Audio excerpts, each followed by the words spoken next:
Erev Tov Mevorach, Birshut Moray Verabotai, Bezrat Hashem Itbarach. Ce soir, on va étudier la paracha de la semaine, paracha Be'alotra.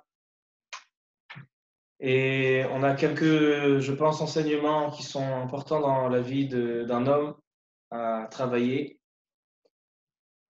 Alors en fait, la paracha de la semaine, on a plusieurs chapitres dans la paracha. La paracha commence au Perek 8, Perek Chet, Tet, Yud, Yud Aleph, Yud Bet. Donc 5 chapitres, pas très longs. Mais ce sont 5 chapitres qui sont variés de beaucoup de... On a beaucoup de sujets variés dans ces chapitres-là. Et Bezrat Hashem, comme toutes les semaines, on va essayer de trouver un point commun qui va nous rattacher tous les sujets de la paracha. Enfin, tout, c'est un petit peu prétentieux de dire tout, mais essayer de trouver des points communs dans les sujets qui sont évoqués dans cette paracha de Be'alotra pour pouvoir tirer un enseignement. Alors, le début de la paracha, dans le Perek Chet, la paracha nous parle de 2 sujets.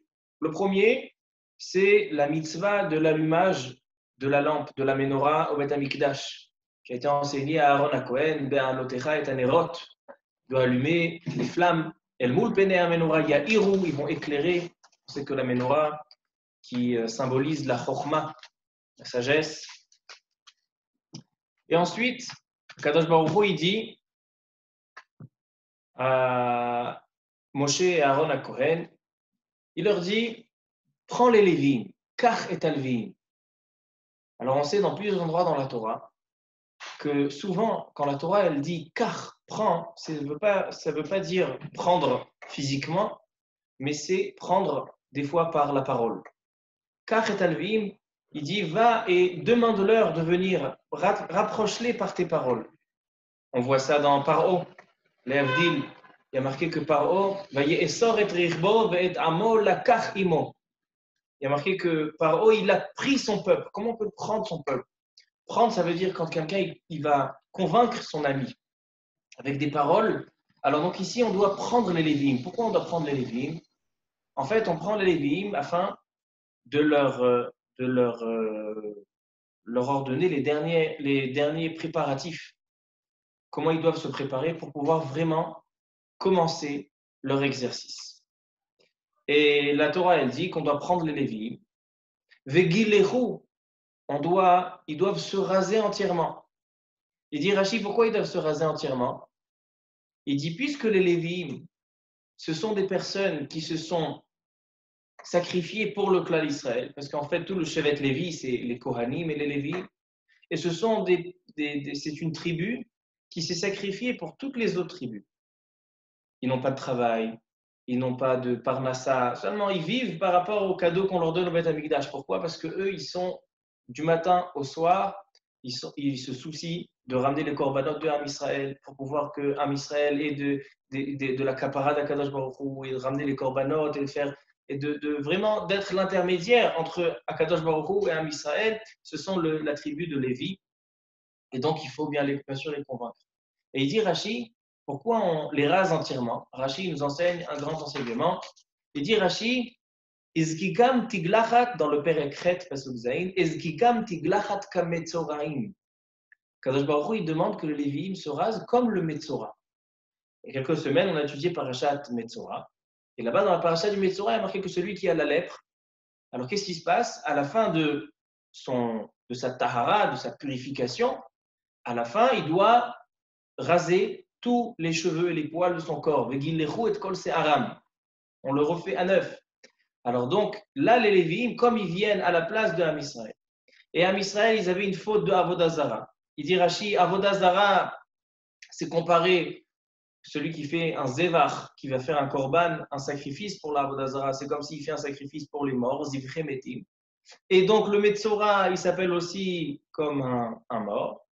Alors donc, à cause de ça, les Lévi'im qui sont à la place de Ham Israël, ils doivent se comporter comme le Metzora. Comme ça, un chidouche de Rashi, on va essayer de le travailler peut-être un petit peu plus tard. Alors donc ça, c'est le premier chapitre de la paracha, la Menorah et les Lévi'im.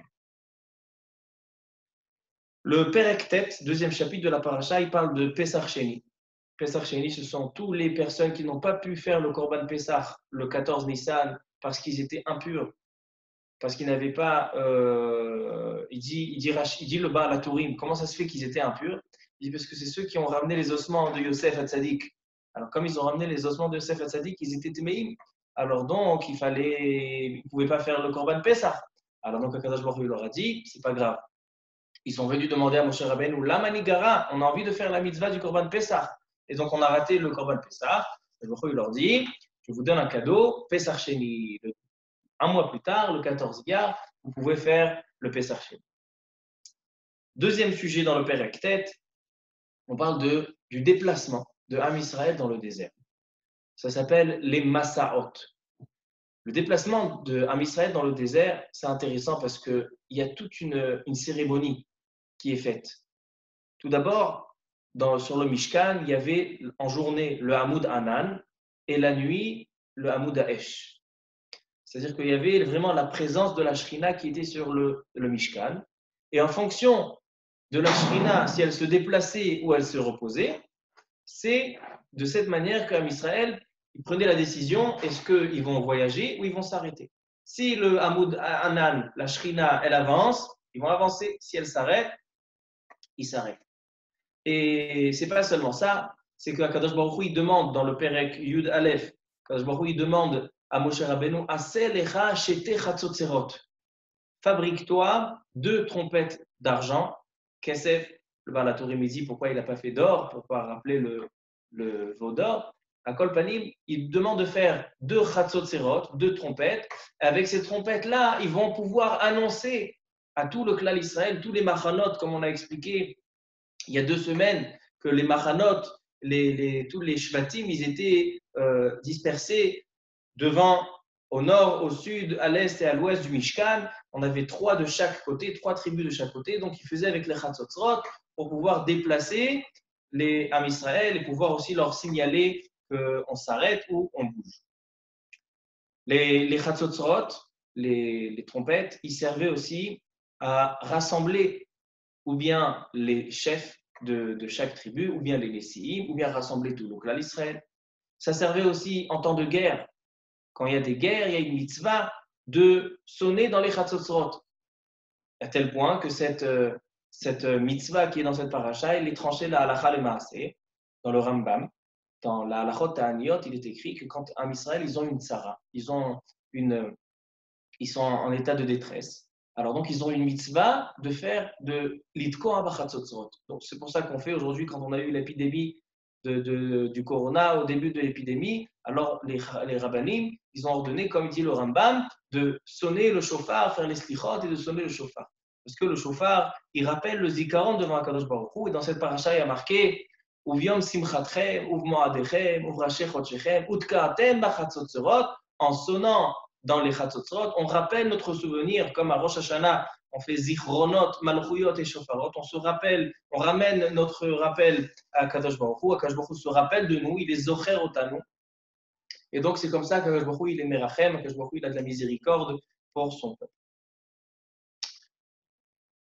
Alors donc là, on a parlé du Perek Yud, ce sont les Massaot de Am Israël, et le Perek Yud Aleph, et à la fin du Perek Yud, les Chatzotzrot. Maintenant, dans le Perek Yud, donc c'est le 3e chapitre de cette paracha, il y a un sefer entier. Vous savez que dans la Torah, on a combien de sfarim? On a 5 sfarim. On a Bereshit, Shemot, Vaikra, Bamidbar, Devarim. Mais ici, dans la paracha de la semaine, on nous dévoile qu'il y a encore un sefer dans les Chamisha Chumshe Torah, qui s'appelle le Sefer Vayhi bin Soa Aaron. Dans le Shabbat matin, quand on fait la Kriyat Torah, alors on dit Vayhi bin Soa Aaron, Vayomer Moshe, Kuma Hashem, Ve'afutzo Evecha, Ve'anusu Mesanecha Mipanecha. Donc c'est 2 psukim, je vais vous les lire. Et en fait, dans le Sefer Torah, dans le Chumash, si vous avez devant un Chumash, alors avant ces 2 psukim, il y a un Nun à l'envers, et après, il y a un Nun à l'envers. Et donc, les Chachamim, ils se posent la question, c'est quoi ce Nun à l'envers? Dans le Perek Yud, il est écrit comme ça. à la fin du Périkud, Pasuk Lamedhe, un Nun à l'envers, il y a marqué Vaïhi binso Aaron, Uvnucho Yomar Shuva Hashem Rivevot Alfe Israël, et encore un Nun à l'envers. Il vient le Baal HaTourim et il dit que dans le premier Pasuk, Vaïhi binso Aaron, en fait, de quoi il parle ces psukim? Ces psukim, ce sont, comme j'ai dit tout à l'heure, il y a toute une cérémonie dans le déplacement de Ham Israël dans le désert, les Massaot, il y a une cérémonie. Et donc, Moshe Rabbeinu, tant que Moshe Rabbeinu ne donne pas le signal, la Shrina, elle l'attend. La Shrina, elle se lève, et là, Moshe Rabbeinu, il dit Kuma Hashem, et là, la Shrina, elle avance. Et la même chose quand ils vont s'arrêter, la Shrina, elle s'arrête, elle ne s'installe pas sur le Mishkan tant que Moshe n'a pas mentionné Uvnu Choyomar, Shuva Hashem. Tu peux revenir à Kadosh Baruch Hu. C'est que tout était dans les mains de Moshe Rabbeinu. Et ça, c'est un Sefer Torah entier. Il dit le Baal HaTourim. Dans le Perek Yud Pasuk Lamed Vav, il dit ramène le Midrash, c'est une Gemara dans la Sechet Shabbat, Davkouf Tetzaï, que ces deux passages-là, ces deux psukim, Chashuv Sefer Torah Bifnei Atzmo. Comme on a le Chumash Bereshit, on a le Chumash Shemot, on a le Chumash Vaïhi binso Aaron. Pourquoi? Et c'est quoi la preuve que c'est un Chumash en soi?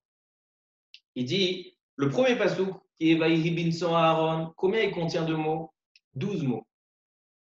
Et 12 mots, c'est comme à la fin de la Torah, il y a marqué Ulchol Ayad Achazaka, il contient là-bas 12 mots. C'est-à-dire à la fin de la Torah, on a 12 mots. Et le deuxième pasuk qui est Uvnu Choyomar, il contient 7 mots. C'est comme le premier pasuk de la Torah, Bereshit, qui contient 7 mots. C'est-à-dire que ces deux psukim-là, ils signifient un Sefer Torah à part entière. Ils donnent encore un siman. Et donc, on va essayer d'expliquer pourquoi le déplacement dans le désert, pourquoi il est tellement important. Alors ça, c'est les Massaot. Dans le Périkud Aleph, le chapitre 11, on a aussi un événement qui est très intéressant, c'est la faute des Mitonénim. Les Mitonénim, ce sont des personnes qui ont décidé qu'ils en ont marre de manger de la manne et ils veulent manger de la viande. Ils disent, on a envie, on demande de la viande, du poisson, Zacharno et Tadaga, on veut manger, on veut se matérialiser. Et là, Kadosh Baruch Hu, il envoie un feu dans le peuple, et Vativ Arbam, Esh Hashem Vatochal Bikse Amachane, c'est une épidémie. Et ensuite, Kadosh Baruch Hu, en tant que punition pour cette faute des Mitonénim, parce qu'ils avaient le mal, qu'est-ce qu'ils vont chercher de la viande. Et Akadosh Baruch Hu, il dit, il va faire le slave, c'était une sorte de volaille, et donc en mangeant ce slave, il y a eu encore une épidémie. Donc c'était une faute qui était très grave, les Mitonénim, à tel point que c'est à cause de cette faute-là qu'ils ont dû rester 40 ans dans le désert. D'où je sais. Parce qu'il y a marqué dans la paracha, dans la suite, que Moshe Rabbeinu, il vient chez son beau-père, Yitro, et il lui dit, viens avec nous, on va en Eretz Israël. Il vient Rashi, il dit, on rentre tout de suite en Eretz Israël. C'est-à-dire que dès que la deuxième année, quand ils étaient dans le désert, ils devaient rentrer immédiatement. Ils ne devaient pas attendre 40 ans. Ils devaient rentrer immédiatement en Eretz Israël. Il dit Rashi, Melamed Shehachet Garam. Mais puisqu'il y a eu les Mitonénim, ceux qui ont demandé de la viande, à cause de ça, ils sont restés 40 ans dans le désert. On va expliquer tout ça. Ensuite, Moshe Rabbeinu, il vient chez Akadosh Baruch Hu et il dit, suite à la faute des Mitonénim, il dit, moi, je ne peux pas gérer ce peuple seul. Et Akadosh Baruch Hu, il lui dit, rassemble, Esfali, rassemble-moi 70 sages, 70 Ekenim, et eux, ils vont t'aider à gérer et à exercer la Torah dans cette génération. Et donc, ils ramènent les 70 Kenim. En fait, comme on avait 12 tribus, ils ont pris 2 Ekenim de chaque, deux Ekenim, les 2 sages de chaque tribu. Mais si on fait 12 avec. Donc, ils ont pris, il dit Rashi, je vais vous lire ce qu'il dit Rashi. Parce qu'en fait, le chiffre, il est problématique. Parce que normalement, on aurait dû avoir 72 Ekenim. Je vais vous lire ce qu'il dit Rashi.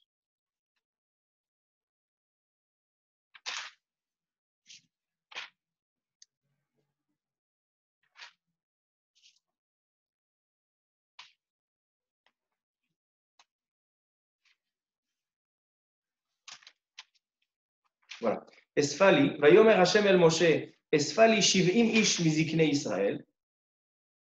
Et il vient Rashi, il demande, c'est quoi ce chiffre? Il symbolise quoi ce chiffre? Alors, Rashi plus loin, il dit comme ça. Les fiches à Cheshbon Ole, les Shnem Asar Shvatim, Shisha l'école Shevet. Il y avait 6 Kenim, 6 sages de chaque tribu. Chutz Mishne Shvatim, Rak Chamisha. C'est-à-dire que si on multiplie 12 tribus par 6 Kenim chaque tribu, ça fait 72. Mais Akadosh Baruch Hu a décidé non. Je veux 70 Kenim. C'est pour ça qu'ils ont fait un Goral, ils ont fait un tir au sort. Et donc, 2 tribus avaient seulement 5 Zekenim, c'est-à-dire pour enlever 2, pour arriver au chiffre 70. Et on va essayer de parler, c'est quoi le chiffre 70? C'est le cœur du shiur, c'est le chiffre 70, qu'est-ce qui symbolise? À la fin de la paracha, donc je termine bref, on parle de Perek Bet, on parle de la faute de Myriam, de la Shonara, qu'elle a parlé sur Moshe Rabbeinu, qu'il s'est séparé de sa femme, et elle a eu la lèpre, elle a eu la tsaraat, donc c'est intéressant qu'on commence la paracha avec la tsaraat et on termine par la tsaraat, et un chidouche à la fin de la paracha, qu'ils ont attendu, comme le Metzora, quelqu'un qui a la lèpre, il doit sortir en dehors du Machané, ils ont attendu Myriam et Nevi'a pendant 7 jours, ils ont fait kavod. Il dit Rashi, pourquoi ils ont fait kavod? La Shrina, elle a fait kavod d'attendre Myriam et Nevi'a, c'est une faute.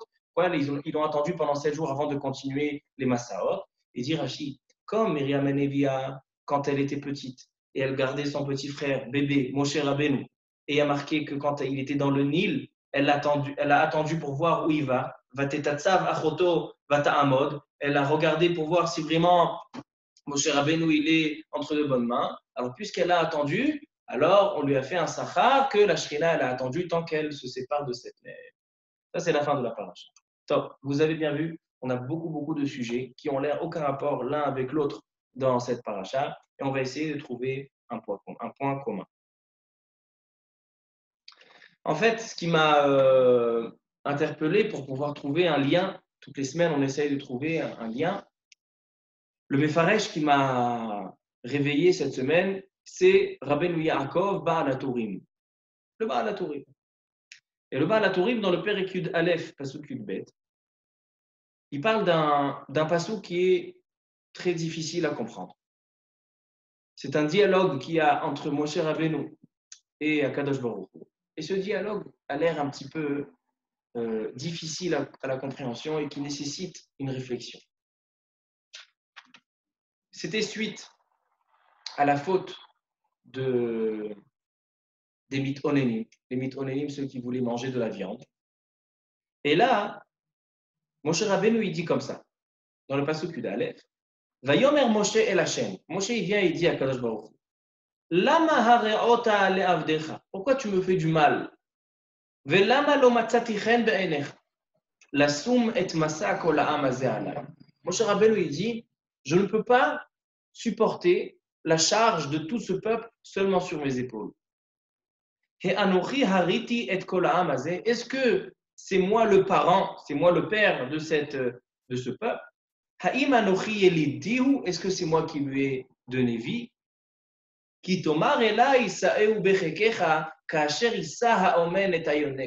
Akadosh Baruch Hu, toi tu me demandes de supporter et de m'occuper de Am Israël comme si c'était mon bébé, comme un papa qui tient son bébé ou une maman qui tient son bébé, tu me demandes à moi, à Moshe Rabbeinu, de faire ce travail-là. Mais Aïn li basar la tête le kol ha'am hazeh. Comment je peux ramener et rassembler de la viande pour tous ces mitonénim? Kivku alay lemor lanu tna lanu basar.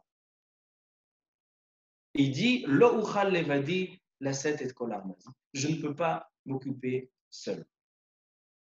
C'est quoi ça? Est-ce que Moshe Rabbeinu il n'a pas assez de capacité, il n'a pas assez de force? Ça veut dire quoi? Que Moshe Rabbeinu, il dit, suite à la faute des mitonénim, quand il y a eu Chet HaEgel, il n'y a pas de problème. Là, quand il y a eu la faute des mitonénim, il dit, Moshe Rabbeinu, je ne peux pas m'occuper seul. Donne-moi des personnes qui vont m'aider. Et Akadosh Baruch Hu, il lui dit, rassemble-moi 70 Zekenim. Alors il dit le Baal HaTurim. Pourquoi 70 Zekenim? Il dit, on a 5 choses où on retrouve le chiffre 70. Shiv'im nefesh yardu le Mitzrayim. Quand Am Israël ils sont descendus en Égypte, ils étaient 70 personnes. Des nations dans le monde, on a Shiv'im 70 umot, 70 nations. Akadosh Baruch Hu, il a 70 noms. Je vais vous donner quelques exemples. Kel, Elohim, Hashem, Echad, Adon, Adir, Eheye, Amitz, Emet, Erech Apayim, Acharon, Emuna, Eshkol HaKofer, Baruch, Boré, Gadol. Le Baal HaTurim, il ramène 70 noms d'Akadosh Baruch. Alors donc on a les Yordei Mitzrayim, on a les nations, on a les noms d'Akadosh Baruch Hu, et on a Am Israël qui a 70 noms. On a Eshet Neurim, Elea Tzedek, Alufim, Achim, Ahuvim, etc. 70 noms, ils ont Am Israël. Et on a aussi 70 noms de Yerushalayim. Yerushalayim, dans le Midrash, elle a 70 noms. Comme ça, il dit le Baal HaTurim. Et c'est ça que ça correspond, les 70 Zekelim. Il vient le Rambam, Nachmani, et il explique quel rapport entre ces choses-là, quel rapport entre les Yordei Mitzrayim et les nations, quel rapport entre tout ça. Il dit le Rambam, Lachen, Kevan shelekol ha'umot, yesh mazal barakia, puisque toutes les nations, ils ont un mazal dans les cieux, chacun il a son ange, chacun il a son sar. Lachen haya mispar be'yordei Mitzrayim shiv'im. Vetziva hamispar hazeh be'shoftei Israël. C'est pour ça que Akadosh Baruch Hu a demandé 70 Zekelim, 70 sages. Qui a mispar hazeh ichlol kol hadeot, parce que 70, ça correspond à toutes les réflexions, à toutes les sagesses. Be'yoto kolel kol hakochot. C'est-à-dire comme ça. En fait, les 70 Zekenim, 70 sages que maintenant on nomme, et quand on parle de ces 70 sages, c'est jusqu'à aujourd'hui, c'est pas que c'était seulement à l'époque. Il y a eu maintenant, ce qui se passe dans la paracha de la semaine, c'est un moment historique. C'est que jusqu'à présent, jusqu'à la paracha de Ba'alotra, c'est le lien entre Akadosh Baruch Hu et Am Israël. La Kedusha, le Shefa de la Rouchaniout, il se transmet par Moshe Rabbeinu. Moshe Rabbeinu, c'est le Rav de Am Israël. Et maintenant, il y a d'autres qui vont supporter le poids d'Am Israël. Maintenant, ce travail se divise en 70. Et maintenant, ça va être 70 Rabbanim que eux aussi, après Moshe Rabbeinu ne va pas rentrer en Eretz Israël. Et là, les 70 Rabbanim, c'est Moshe Rabbeinu qui est divisé en 70. C'est ce qui se passe en fait dans cette paracha. Mais non, pourquoi 70 ? 70, les 70 choses, 70 réflexions, chaque chose, par exemple, on voit la Torah, elle a Shiv'im Panim.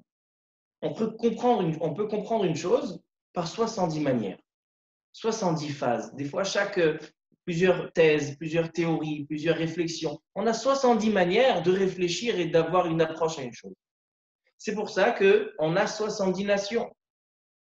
Pourquoi toutes les 70 nations, ils ne sont pas unis en une nation ? Pourquoi il n'y a pas des États-Unis dans tous les Shivim Umot ? Ça n'existe pas, les États-Unis. Tous les Shivim Umot, ils sont séparés en 70. Pourquoi ?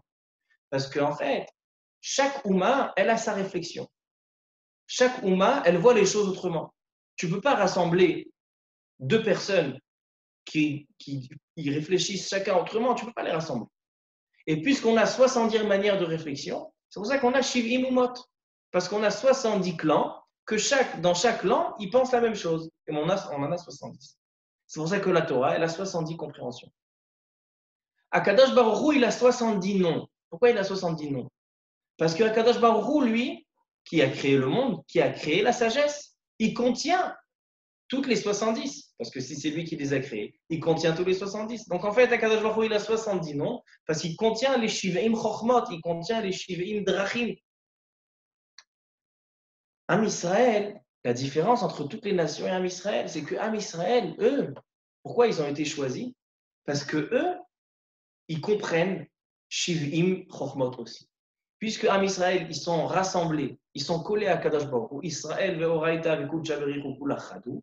Alors en fait, ce qu'il y a de plus chez Am Israël, qu'il n'a pas dans toutes les Ummot, c'est que chaque Ummah, elle a une Chokhmah. Mais Am Israël, ils ont tous les 70 Chokhmot. C'est pour ça qu'on voit que les grands Chachamim, les plus grands sages d'Am Israël, ils connaissaient Shiveim Lashon, 70 langues. Pourquoi? Parce que la Chokhmah de la Torah et les Chachmei Israël, les sages de la Torah, les sages d'Am Israël, ils ont en eux 70 dans leur réflexion, dans leur intellect, 70 Chokhmah. Mais non, Moshe Rabbeinu, il vient, il dit à Kadosh Baruch Hu, regarde, Am Israël, ils contiennent 70 Chokhmot. Et moi, mon but, c'est de les ramener à une seule chose, de les rattacher, malgré qu'ils ont 70 Chokhmot, de les rattacher à une seule chose. Ça, j'y arrivé tant qu'ils étaient Rouchanim. Même s'ils étaient dans la vie du jour, ils étaient différents. Mais s'ils avaient un but spirituel commun, je pouvais les rassembler par rapport à ça. Maintenant, qui sont mitonénim, qui demandent à manger de la viande, ils demandent à se rattacher à un certain matériel, à atterrir sur terre. Alors là, il dit, mon cher Rabbeinu, j'ai plus de capacité, moi qui ai élevé, parce que mon cher Rabbeinu, il était, comme on voit à la fin de la paracha, il était vraiment séparé de la matière, je ne peux plus m'occuper d'accompagner et de rassembler les 70 chokhmot que Am Israël contient. C'est pour ça que Akadosh Baruch Hu, qu'est-ce qu'il dit? D'accord, je sais que tu ne peux pas t'occuper maintenant. Esfali shiv'im ish mizikne Israël. Rassemble 70 sages, que ces 70 sages symbolisent chacun sa chokhma. Et là, il dit le Ramban, il dit un chidouche, il dit le Ramban, Vekevan sheyeh lahem manigim rabim, puisque maintenant ils vont avoir beaucoup de rabbanim, ils ont 70 sortes de rabbanim. Yeshakru chamatam. Quand ils auront des problèmes, ils auront des réflexions, ils auront des demandes à Kadosh Baruch Hu, chacun va trouver son rave qui correspond à sa réflexion. Puisqu'on a 70 chokhmot, c'est-à-dire qu'Am Israël est partagé de 70 réflexions, 70 niveaux de compréhension. Chacun va pouvoir trouver son rave et son rave va pouvoir lui expliquer dans son langage. Yasbir lo et telulat. Ça, c'est ce qu'on voit ici. Et je pense que c'est ça la clé de la paracha. Ce Baal HaTurim, c'est la clé de la paracha. Pourquoi? Parce que la Torah, elle dit que Moshe Rabbeinu, il dit à Kadosh Baruch Hu, moi, je ne peux plus m'occuper de Am Israël comme toi, tu me l'as demandé. Qu'est-ce que Kadosh Baruch Hu il a demandé? Kacher Issa Haomen et Ayonek. Comme la maman qui tient son bébé pour l'allaiter, le Yonek, alors c'est comme ça que Kadosh Baruch Hu voulait que Am Israël il soit chez Moshe Rabbeinu. Mais ça ne s'est pas passé comme ça. Qu'est-ce qu'on aurait gagné d'être chez Moshe Rabbeinu comme si on était son fils, comme si on était le bébé de Moshe Rabbeinu? À quoi ça sert d'être le bébé de Moshe Rabbeinu? Alors j'ai vu une phrase qui a été écrite par le Gaon Rabbi Ovadia Sforno. Le Sforno.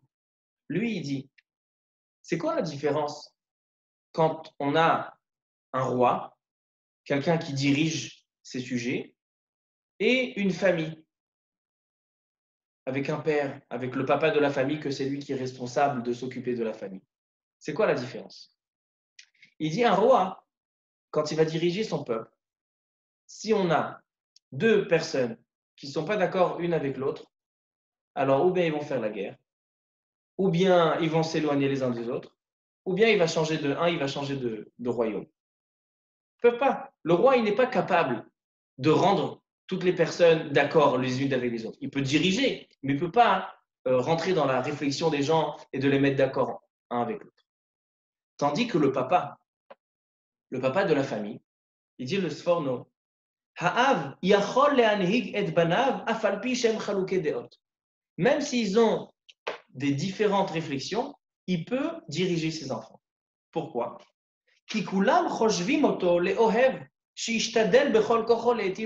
Pourquoi? Parce que les enfants, même s'ils se disputent entre eux, et on a le grand frère qui se dispute avec le petit frère ou la sœur avec la petite sœur, ils savent que si leur père il leur demande quelque chose, les deux ils vont se rassembler, Ils vont venir à l'appel pour pouvoir faire la chose ensemble. Pourquoi? Parce qu'ils savent que leur père, il l'aime. Et puisqu'ils savent que leur père, il les aime à tous les enfants, donc ils savent que si le papa, il leur a demandé quelque chose, c'est qu'il aime chacun, donc chacun se sent concerné par la chose. C'est ça la différence entre un papa et entre un roi. Maintenant, il dit à Kadosh Baruch Hu, Moshe Rabbeinu, toi tu voulais que je dirige à Israël comme un papa. C'est quoi un papa? C'est quelqu'un qui est capable de contenir les 70 chokhmot, les 70 réflexions qui y a en Israël, et de les rassembler et de les prendre en même temps, puisqu'ils ont un projet commun. Mais puisqu'ils ont été mitonénim, alors là on a besoin, comment on va les rassembler? On va prendre 70 kénim, 70 sages, que chacun va pouvoir parler dans la langue de son élève, qui est dans la même réflexion, pour pouvoir les rassembler à la Torah. C'est-à-dire qu'en fait, si on essaye de réaliser ce qui se passe dans cette paracha, ce qui se passe dans cette paracha, c'est que la Torah, elle nous enseigne qu'une personne qui a un rave, c'est pas seulement qu'il va demander l'avis de la Torah, il a besoin d'une question de halacha, une question de hashkafa, une question d'une adracha, il va chez son rave. Non, c'est pas seulement ça. Quelqu'un qui a un rave, Akadosh Baruch Hu, il a fait un chesed que dans les rabbanim de Ham Israël, on a 70 chemins. On a 70 types de rabbanim. Un, il aime ce rave-là. Et l'autre, non, lui, il est plus rattaché à l'autre rave. C'est fait exprès. Parce que chacun, on doit lui parler dans son langage. On doit lui répondre des logiques qui sont conformes à sa logique. Et ça, c'est le chidouche de la parashat à chaque fois. Et non seulement ça, c'est qu'on doit suivre chacun le rave à qui on se rattache, mais c'est que l'amour, l'entente, l'écoute qu'il y a entre l'élève et son rave, ça doit être pas seulement un enseignement, mais ça doit être un enseignement entre père et fils. Qu'est-ce qu'on gagne en étant comme un rave et un talmide, si on a le rave et son élève? Qu'est-ce qu'on gagne en étant un père et un fils? Ce qu'on gagne, c'est que comme le père, il est capable de contenir plusieurs chilouké deot, plusieurs enfants qui sont des fois pas la même chose, pas le même style, pas le même caractère, mais puisqu'il leur donne de l'amour, alors là, il peut rassembler. Alors là, la même chose. Si chacun va chez son rave, et le lien, et ce qui les rassemble, c'est l'amour, comme l'amour d'un père et un fils, alors là, on va pouvoir prendre tous les shivim skenim, tous les 70 rabbanim, tous les 70 chemins de sagesse, et de les rassembler et de les coller afin qu'ils deviennent ce qu'ils auraient dû être seulement avec Moshe Rabbeinu, d'être un rassemblé avec Akadosh Baruch Hu. Donc, on voit l'importance de l'élève devant son rave, que d'abord, il doit aller chercher le rave qui lui correspond, mais aussi d'avoir un lien d'amour, un lien d'identification fort avec son rave. Maintenant, selon ça, voilà, cette semaine, j'ai commencé par le Yesod. Ça, c'est le Yesod, ça, c'est la réflexion que j'ai eue dans cette paracha. Et maintenant, on va essayer de rassembler tous les sujets de la paracha à cette même réflexion, cette même logique et théorie, voir si vraiment ça se rassemble. Donc, vous allez me dire, est-ce que vous êtes d'accord ou pas?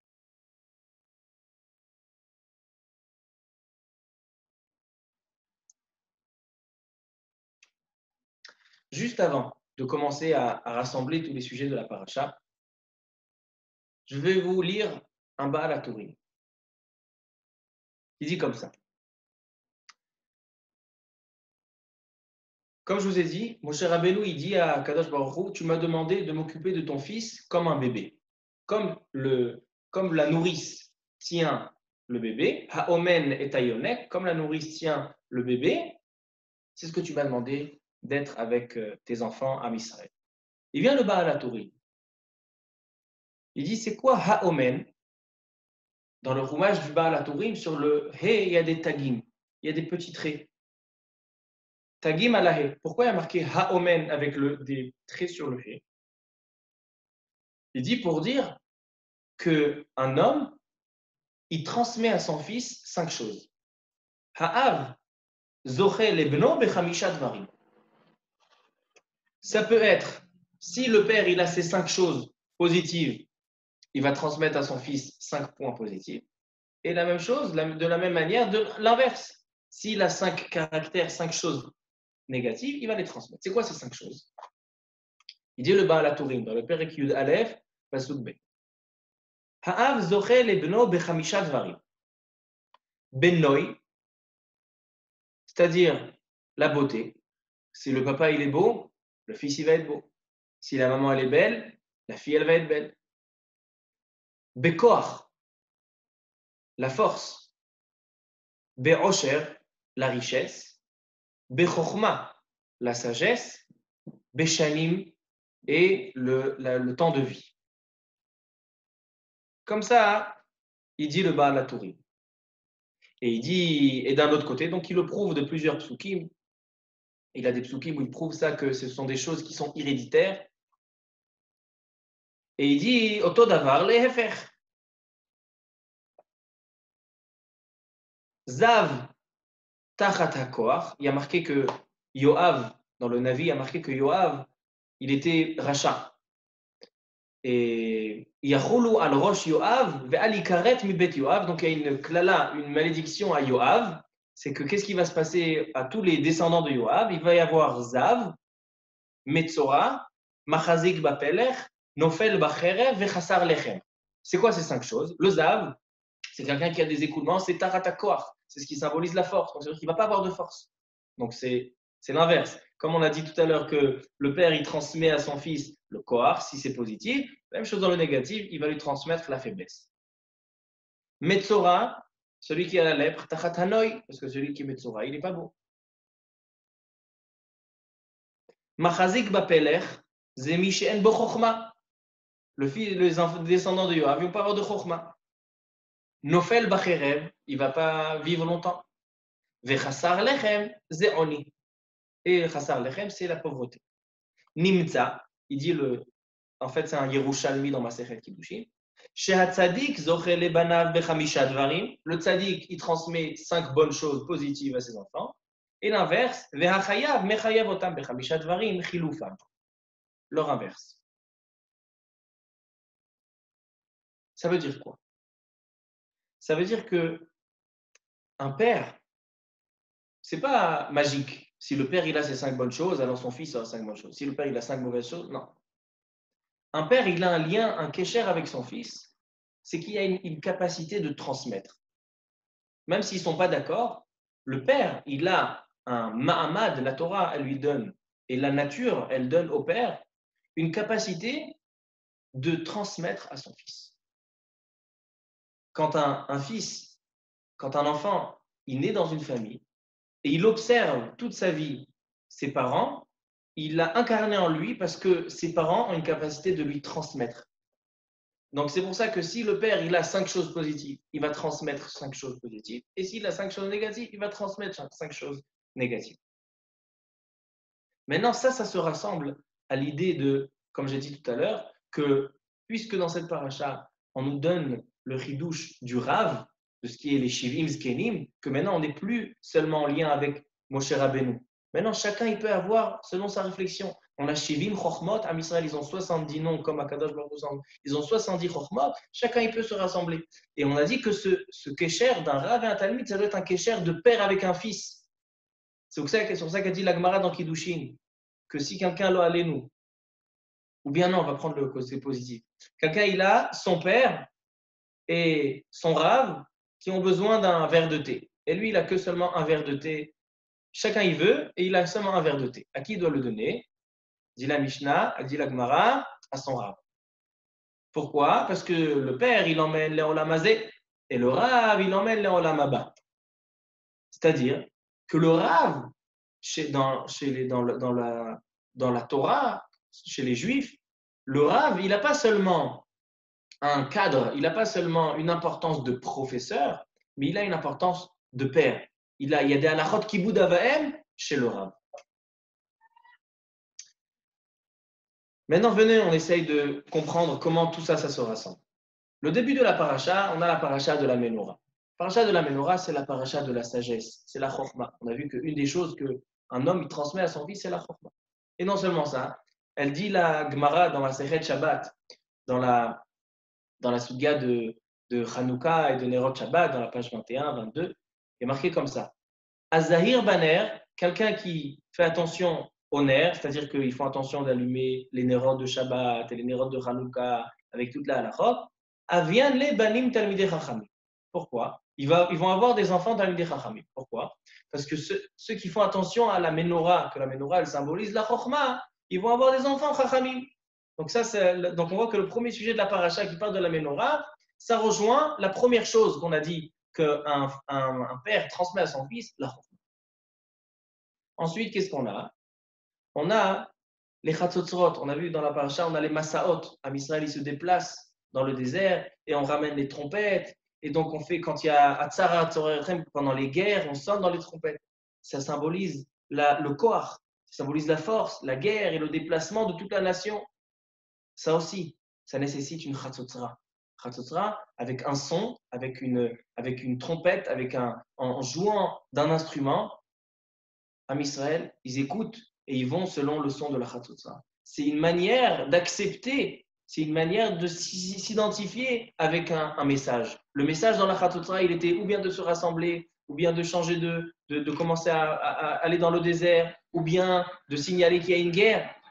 Am Israël, chez lui, la Chatzotzra, c'est une manière, le son du chauffard, le son de la trompette, c'est une manière de s'identifier à un enseignement, à un message. Ça aussi, ça rejoint le lien du corps.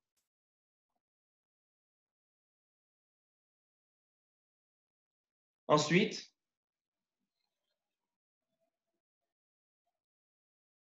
selon ça, je comprends une question qui est demandée dans le Sfat Emet. Le Sfat Emet, il pose une question au sujet des mythes onénim, ceux qui voulaient manger de la viande. Rashi là-bas, il écrit, il demande. Am Israël, il dit Mi achilenu basar, qui va nous donner de la viande? Il demande Rashi, mais qu'est-ce qu'ils ont un problème avec la viande? Allo aya lahem mikne rav.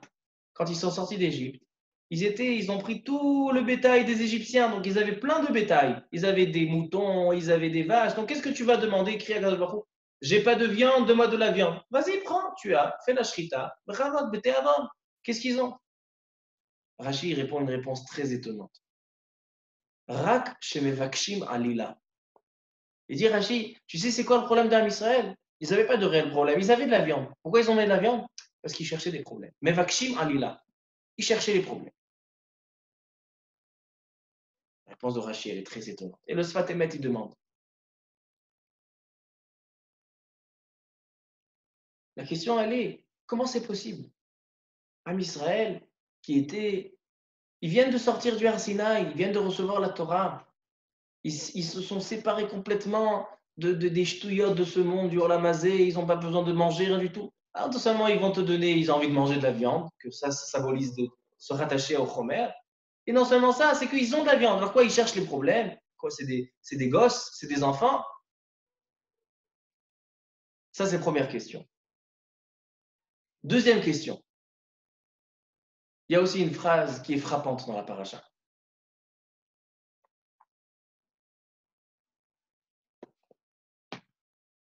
Il y a marqué dans la paracha de Vayehi binso à Aaron, comme on a dit tout à l'heure, il y a un noun avant et un noun après.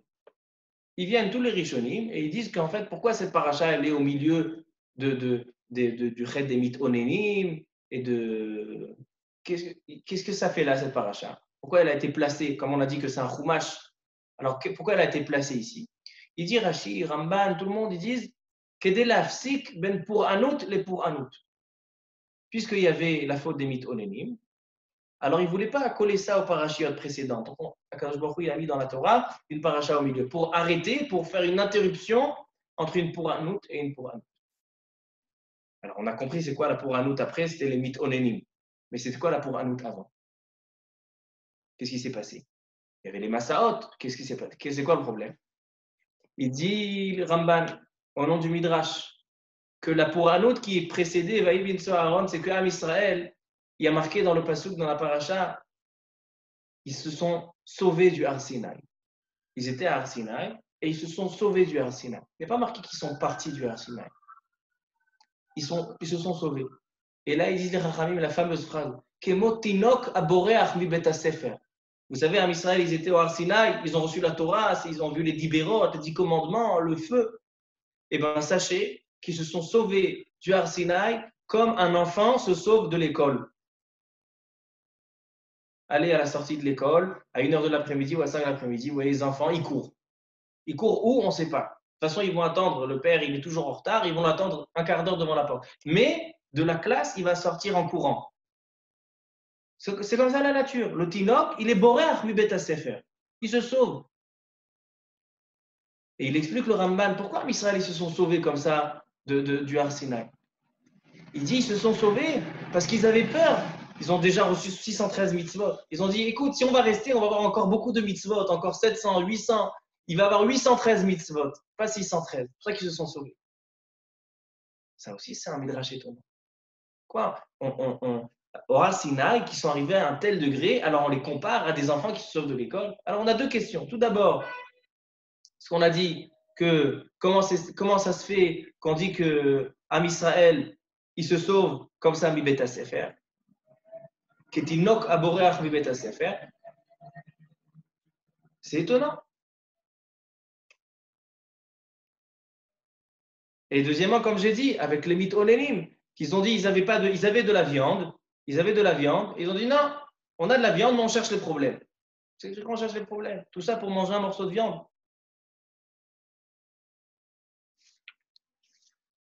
Et là, Rabotaï, je pense que la réponse, elle se trouve dans ce qu'on a dit tout à l'heure. Am Israël, ils sont sortis d'Égypte. Ils sont allés recevoir la Torah. Comme on l'a dit tout à l'heure, ils étaient censés rentrer en Eretz Israël tout de suite. Ils devaient rentrer en Eretz Israël, Botoyom. Mais là, ils ont fait des erreurs. Maintenant, c'est quoi ces erreurs? A priori, ils sont incompréhensibles, ces erreurs. Tino Kaborach Mibet Sefer, ils cherchent des Halilot. En fait, Akadosh Baruch Hu, il savait que Am Israël, ils contiennent, comme on a dit, 70 sagesses, 70 chokhmot. Chacun, il n'est pas d'accord avec son avis. On a 70 types de réflexion dans Am Israël. Et ça nécessite quoi? Ça nécessite quelqu'un qui va être intermédiaire, quelqu'un qui va être proche d'eux et proche d'Akadosh Baruch Hu. Moshe Rabbeinu, il est trop proche d'Akadosh Baruch Hu.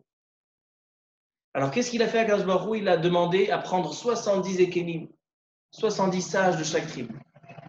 Que chaque sage, il va parler à un type de sagesse.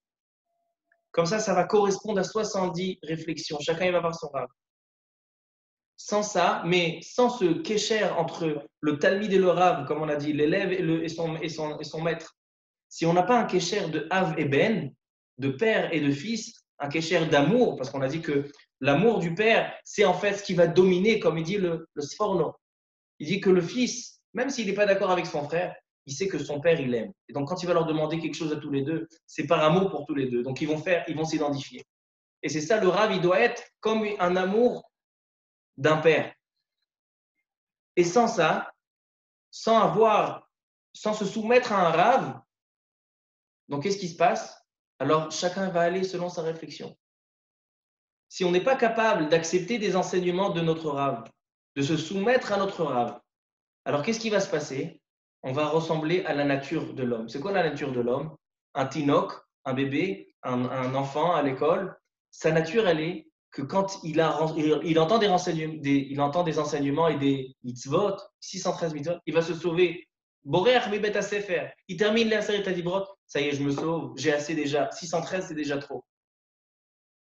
Si j'ai pas de viande, alors je vais chercher le problème. Parce qu'il n'a pas quelque chose à quoi il se soumet. Il n'a pas quelque chose à quoi recevoir les enseignements.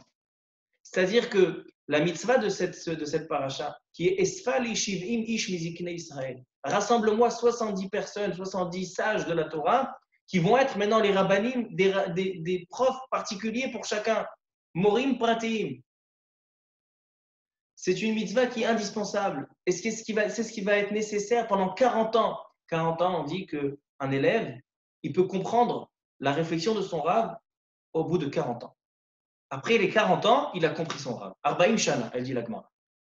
Arbaim Shana, c'est un temps de réflexion, un temps qu'on peut comprendre les enseignements de notre rav.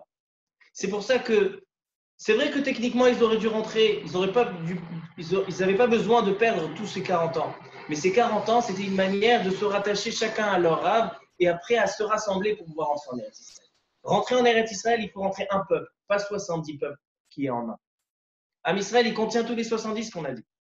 Et c'est pour ça que Akadosh Baruch Hu, qui contient les 70 Chochmot, et de là il les a dispersés aux 70 Umot, 70 nations. Il a pris Am Israël, il a choisi Am Israël, il a dit comme moi je suis complet des 70 Chochmot, vous aussi Am Israël, vous devez être assemblé de 70 Chochmot, mais pas 70 Chochmot chacun dans son coin.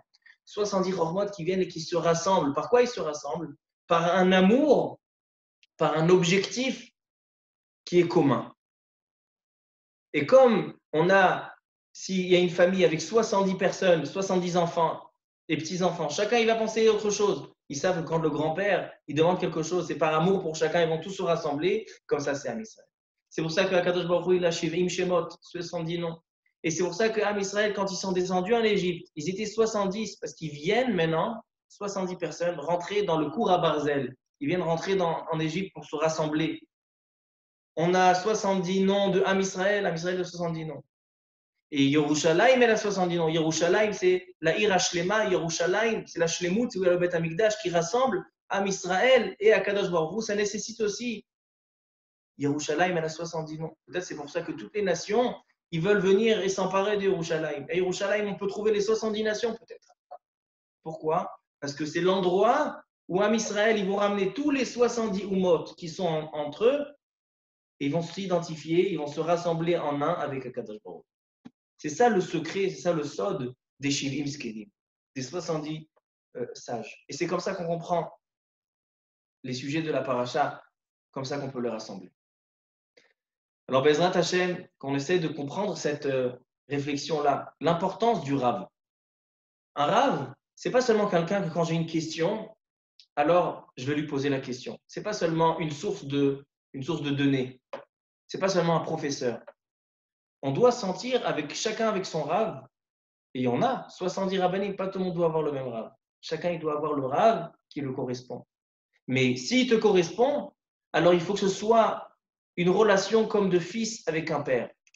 Et le fils, même s'il n'est pas d'accord avec son père, même s'il n'est pas d'accord avec son frère, quand son père il va lui dire quelque chose, il écoute. Et c'est par cette manière, cette capacité, ce caractère qu'on va se travailler sur nous pour être mekabel, pour savoir recevoir de notre Rav. C'est là qu'on va pouvoir, tous les 70 rabbinim, tous les 70 keilot, se rassembler et de se rattacher en un pour être rattaché avec Akadosh Baruch Hu, que Ata Echad Veshimcha Echad, que Baruch Hu, il est Echad, il est rassemblé.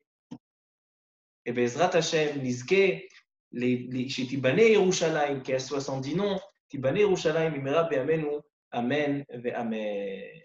Beruchim, Tiyu.